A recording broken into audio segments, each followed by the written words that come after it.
story, new calls for safety this morning after that deadly shooting at Boom Island, a crime scene the police chief compared to a war zone. And there are several new developments that we've been tracking overnight. And that includes a search for suspects. Michelle Beck is here now with new information. Michelle. Well, guys, some in the community are now asking for greater protection. I'm waiting to hear back from police this morning, but until then, the latest info tells us no one's been arrested just yet, and police believe multiple shooters are out there.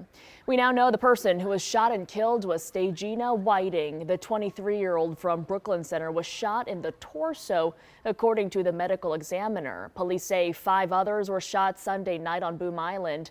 Another person was not shot but hurt in the chaos. Among the new calls for peace, a Minneapolis council member says he's asked for the parking lot to close every night at 8 as long as it is necessary. He also vows to work on long-term strategies to keep parkgoers and neighbors safe. It's been pretty common occurrence every summer. There's 1 or 2 events kind of this nature, unfortunately. I know these things kind of scare people and scare me myself, but not to the extent that I would trade it for another option, outside of the city.